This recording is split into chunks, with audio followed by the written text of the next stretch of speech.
Hey there, and welcome to Go Far Girl, the podcast where women share the stories that changed them one journey at a time. I'm your host, Chantel. I'm a travel writer and a lifelong wanderer, and I believe that every mile we travel brings us closer to the strongest, boldest, most authentic versions of ourselves. Each week, I'll sit down with incredible women to talk about the trips that shaped them, the lessons they learned along the way, and the power of going far in every sense of the word. So grab your coffee, your journal, or your carry on, and let's dive in. Hi, everyone. Thanks so much for joining us today on Go Far Girl. Today I'm here with KA, and I'm so excited for you guys to hear about her because she lives in Japan. And Japan is such a hot spot for tourism right now. And it's a spot that not a lot of people have been to from USA. So I'm really excited to talk to her. You guys are going to love this. Kay is a Canadian freelance writer. She's an occasional voice actor, which is also super cool, who has been living in Japan for more than a decade. She writes about what it's like to raise a child in Japan and to travel with them on her website, Tiny Tot in Tokyo, which I'll have a link for you guys in the description so you can check that out as well. So, anyway, Kay, welcome. I'm so glad you're here with us today. Oh, thank you so much for having me. Of course. So, let's start back at the beginning. You were 21 when you first visited Japan. Where did you go? What were your first impressions? Talk us through that initial trip. Oh man, it was so long ago. I know. Yeah, this was yeah, back when I was 21. So this was back in 2008, and Japan was not nearly as popular as it is now. So back then there wasn't. I think the internet was around, but there wasn't as much information. We did not have smartphones, nothing like that. You just had your little guidebook. So yeah, I just followed the guidebook and I did the golden route, which is Tokyo, Osaka, and Kyoto. And I went around the end of March so I could see the cherry blossoms because there were no cherry blossoms in my hometown, and it seemed so, romantic and beautiful. And Is that I what really led you wanted. to Japan in the first place? Was the blossoms? That's a really good question. I mean, uh, when it comes to my relationship with Japan, that goes like way back. I Oh, don't. Should I? Yeah, I don't. Should sure. I delve into that or? Yeah, if you're up for it, let's hear it. Okay, yeah. I mean, when I was little, I had an exchange student, Japanese exchange student at my elementary school. Her name was Momoko, and I think that was like my first introduction to Japan. Like she had all these cool comics and all this adorable stationery, and I'd never seen anything like that before. Um, and then around the same time, Sailor Moon started showing up on TV, and in Canada we had a network, a children's television network called YTV. So it was on YTV, and again, I was so mesmerized by it. And then it started building from there. I started playing video games, and those originated in Japan. And then when I went to high school, I became friends with like um, people who liked anime and manga, and they would let me borrow, their media. Yeah, so So it was it's building for a long time, and right, then when right, you were 21, you're like, "Get me out of here, I'm going."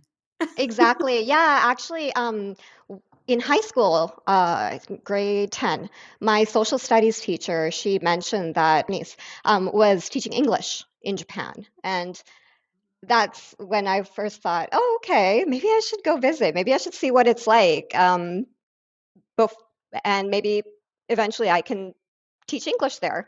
So, yeah, that was one of the main reasons I decided to visit. I wanted to see whether or not it would be a place I would like to move to. But at the time, it was, going to be a temporary move.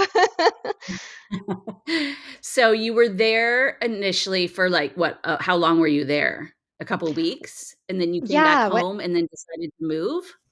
exactly. Yeah, I was only there for 3 weeks, and I felt really comfortable. It was a safe, comfortable country. So I thought, okay, yeah, I'm gonna make the move. So I applied to the JET program. I don't know if you've heard of it before. Uh-uh.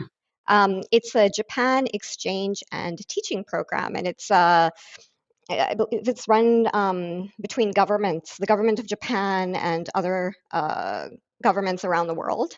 And Okay. it's a very strict and I guess difficult process to get in. They're very selective. You have to do like I think it was 2 interviews. My goodness, it was so long ago. And I Right. think maybe like 50% of people are accepted who Oh apply. my god. It's probably the most prestigious English teaching program. Like if people want to teach English in Japan, that's the best program to do it through. They pay you really well, they take care of everything for you.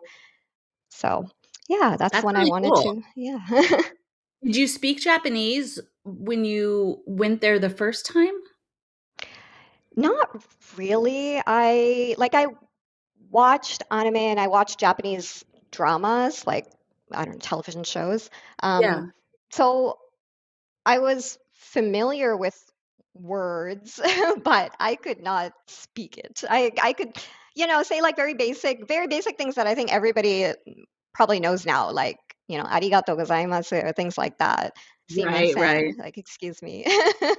Yeah, the basics to get through, like, any travel experience, just, like, the bare minimum. Exactly. "Bathroom, please, thank you." Yes, Yeah. yes. I don't know. That's very Interesting. So then important. I know, I don't know. Where's the Yeah, yeah. bathroom? So how long were you back in Canada before you decided, like, "Canada's not for me, I wanna go back Mhm. to Japan?"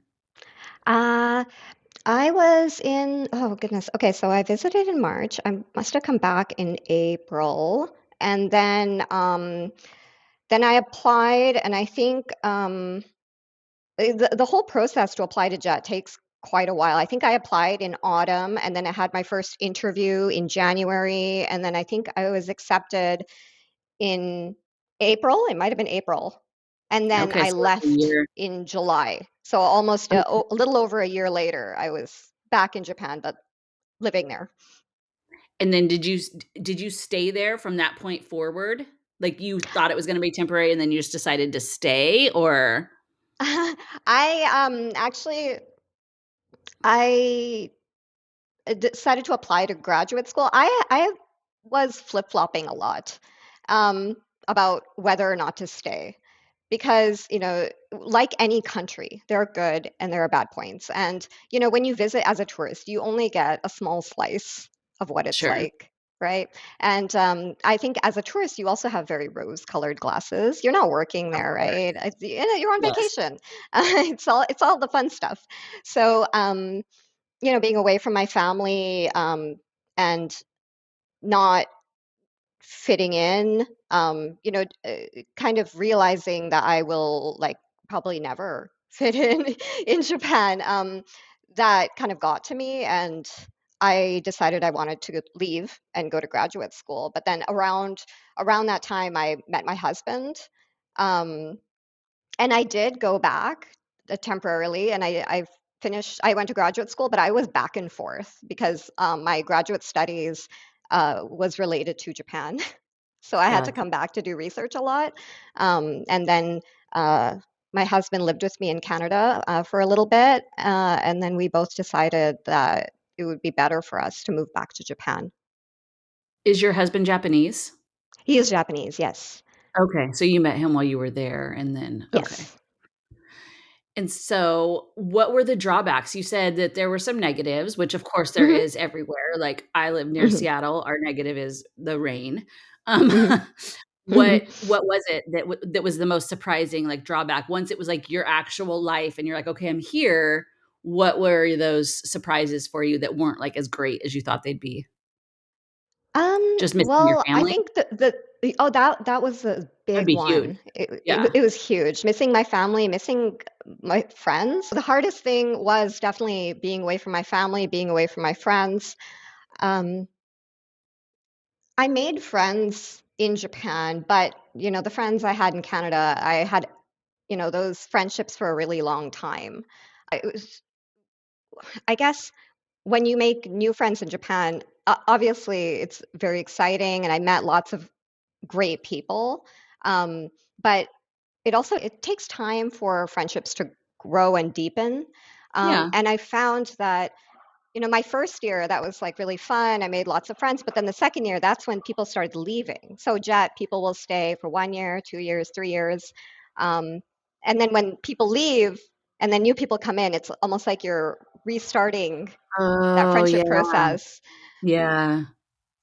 And then I found when my friends went back to their home countries, I kind of never heard from them. We would talk a little bit, but like nothing deep. Everyone just gets back to their real life, and it's just Exactly, exactly. yeah. Yeah, when you talk about real life, that's another thing. Like some people, I remember they were saying, when we were shopping, like the money in Japan's like play money. Like it didn't feel like real life to them. Interesting. Yeah, yeah, it was, yeah, so, like, living here wasn't like real life, which I don't think this is the case for everybody. Maybe it's not even the case for the majority of foreigners living here, but this was just something I heard from a few of my friends back then. That's interesting. I don't know if it's the same, but when I was in Australia last year Mhm. and they would tell me a price, I'd be like, "Oh, well, that's Australian dollars. So in US dollars, it's cheaper. So I'm really saving money. Yeah, I'll just do that." And so I would justify myself spending too much money because I was like, Mm. "Oh, that's Australian dollars. That's not the same." Okay, well, it's still a lot of money. But I was just like, "Oh, it's not the same. Yeah. Oh, convert it. Oh, yeah, yeah, just convert it. That's fine. It'll be cheaper." So Exactly. guilty of that kind of rationale, which when I saw my bank account, I realized wasn't that much cheaper. Yeah, definitely, Still yeah, spent it's, more when money you're than I on would have at vacation, home. right? Yeah, Yes, yep, vacation money is not real money. I get that. exactly. Did you find big cultural differences or shocks that you kind of had to get used to coming from Canada to Japan or going back to Canada after Japan? Both, definitely both. Yeah, I was one big thing was indirectness. Like in Japan, people are very indirect, and they do this to like spare the other person's feelings and to maintain harmony, right? You don't want to cause conflict with other people. You don't want to okay. cause an uncomfortable situation to occur. So people don't necessarily say what they actually mean. So for instance, you'll meet somebody and then they'll say, "Oh yeah, like add me on Facebook," or back in the day, I don't think people say add me on Facebook anymore, but back then, add me on Facebook, or yeah, let's go like hang out next week, but they didn't actually mean it. Oh, They that's were just being torture. polite. That's Yeah, they hard were just being though. polite. Oh, I Yeah. know. And this isn't the case for everybody. Like now I don't know. I don't know if it's because I was there as an English teacher and people thought I was, only going to live in Japan temporarily, which was originally the plan. But Right. now I don't experience that like at all. But So back maybe then they're I just got that a lot. more yeah, maybe they're more authentic to you because you're, like, included now or something, like you're permanent. I don't know. Yeah, Interesting. like, I'm not sure. It might also have to do with having a daughter. Like the moms, they actually want, to have a play date, right? They're not saying that just Yes. to be polite. They actually mean it. Um, but when I went back to That's true Canada, too like because I was just gonna say the people you're yeah. associating with are on a different level than they were at that time when you were teaching Oh too. yeah, Yeah. definitely, right? When you get older, I think when you get older, you start saying what you mean too, if you want to Becoming more actually hang authentic. out with Yeah. somebody. Yeah. I don't have time for um, all the game. Like, no way. Right. Yeah, I know, right? Like, I'm tired. Exactly. I only have so much time. Exactly. Um, but when I went back to Canada, I remember I ended up being taken back by the directness of people. Like people were too direct, and Interesting. I found like my feelings were kind of getting hurt. Like I couldn't handle it. And it's so funny because all my Canadian friends, I always think they're, like, so much nicer than I am. And so the like, I would You probably know really what? be a jerk. Well, that's the thing, like, Canadians are generally nice. Like, we're right now Yeah, in Osaka, we're having the Osaka Expo.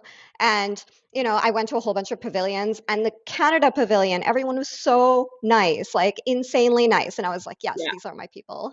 Like, Yes. so proud. But I don't know I don't know if it was like graduate school or what it was, but like, oh my goodness. It was like very direct. I'm scared. That's so funny. But those are the things you don't know, right, until you experience them. Like, that's something that you don't see in a tourist book. That's not something that you Mm. even watch a YouTube video before you go and find out about. Like, that's something you just have to figure out on the fly Mhm. and Mhm. then learn how to deal with it, I guess. Like, Mhm. Oh, I know. Like I had some unpleasant experiences, right, when it came to that. But yeah, like you said, you learn from it. And one of the most important things about Japanese culture is you kind of have to read other people's minds. You have to like almost anticipate what they're going to do or what they're thinking. You have to I don't know, go outside of your body and go into theirs, take their perspective. so that takes some getting used to, though. Did you find yourself also saying things maybe you didn't mean because that's what everyone else was doing? Did you find yourself kind of following along with that to fit in or to appease people? Or was that difficult for you because you were always Mm. like, I don't have time to meet with you. Like, I'm not going to do this. I um I definitely stopped being direct, but I never said anything I didn't mean. Mm, So I okay. wouldn't say, "Oh, let's hang out," or anything like that. No, I wouldn't even bring it up if I didn't want to see somebody. Just Just let avoid the it subject. go. Yeah, Yeah, exactly. I'm good at avoidance. Love that for you. That's awesome. So you're raising your daughter there now, Mhm. and that's all Yes. she knows is Japan. Yes. So how has parenting been, in a different culture? And, I mean, because they're obviously you're raising her a different way than you were raised. So I imagine that's had some challenges. Yeah, definitely. It's interesting because my family, they're immigrants. They came from the Pacific Islands back in the 80s. And so like when I grew up, um, I was the only like colored kid in the Mhm. school. Yeah.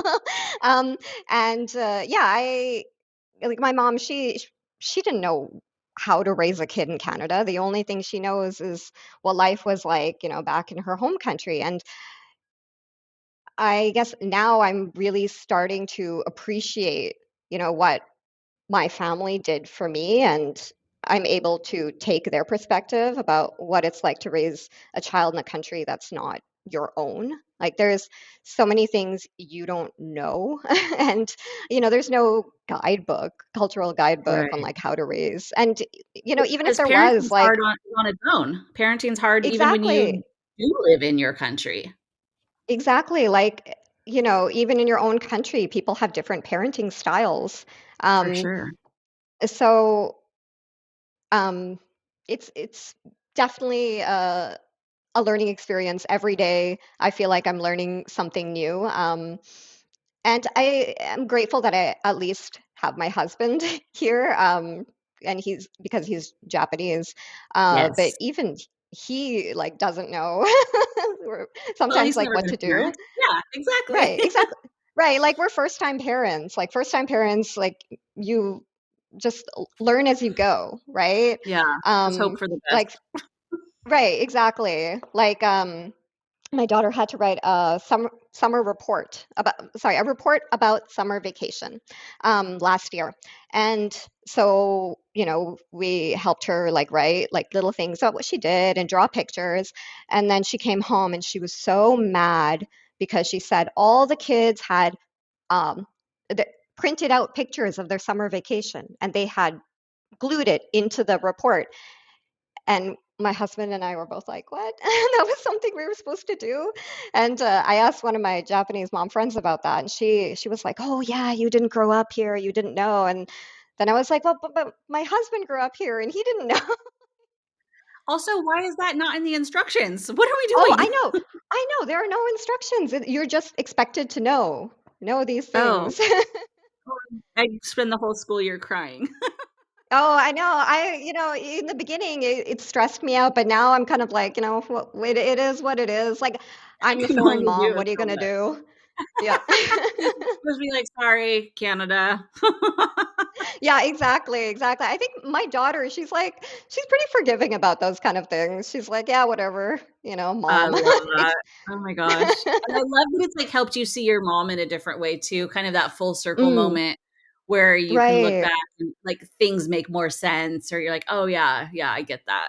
That's pretty cool Yeah. experience too. Yeah. And actually, like that is like one of the big reasons I started my website, Tiny Tot in Tokyo, um, because there really wasn't information out there, right, about parenting in Japan, what it's like to be a parent. And I wanted to share my perspective and Yeah. like also in a sense to keep a diary so that my daughter, maybe when Yes. she's older, she can look back and see like, okay, this was my mom's learning process, like when it came to Oh my how it was gosh, like to raise I me love in another that. country. Yeah. That's amazing. I'm also just really loving listening to you speak because I can tell that you speak Japanese, but then, like, you've got some Canadian slipping in every now and then with the process and things, and it's so cute. I like honestly, I don't speak English in my daily life. Like I try to speak it with like my husband and my daughter, but like, the Yeah, Japanese slips in and things like that. But yeah.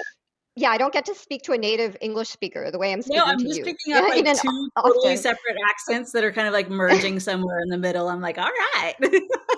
Well, like sometimes So I wonder, like, am I still pronouncing things properly? Because sometimes, like, I do voice acting, and then yeah.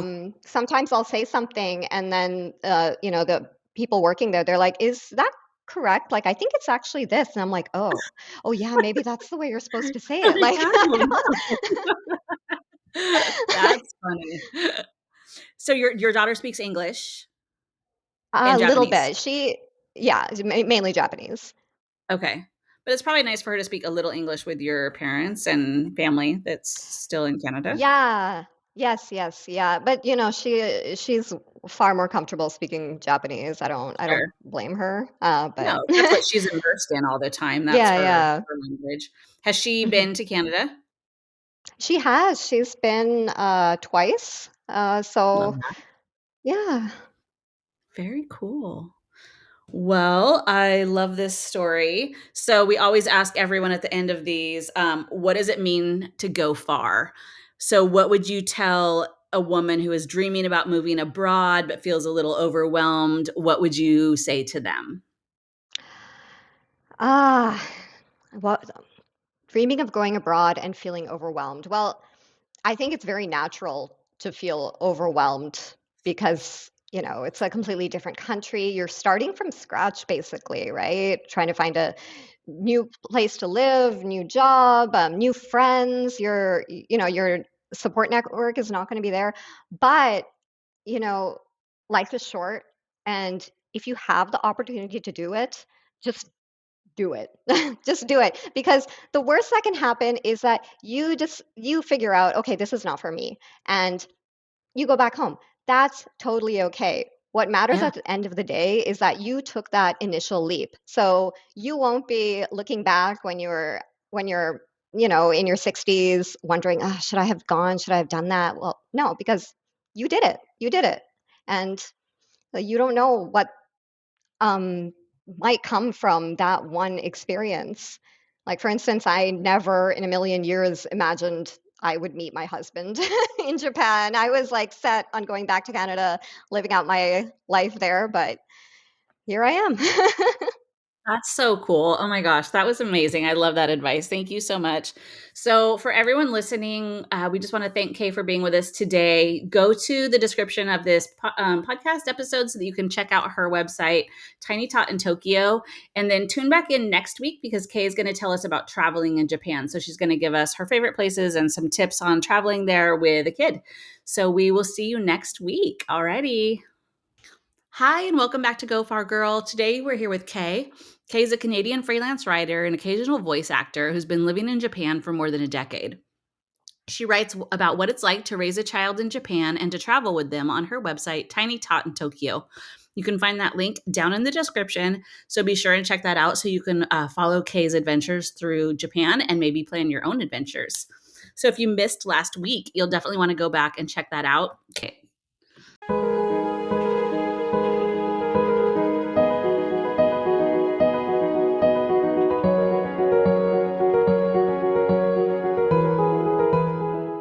Thanks so much for listening to Go Far Girl. If this episode made you smile, dream a little bigger, or realize it's never too late to book the trip, I'd be so grateful if you'd share it with a friend. And hey, we've got an amazing group of women waiting for you inside our Facebook community. Just search Go Far Girl. Come on in and say hi. And until next time, keep exploring, keep growing, and never stop going far.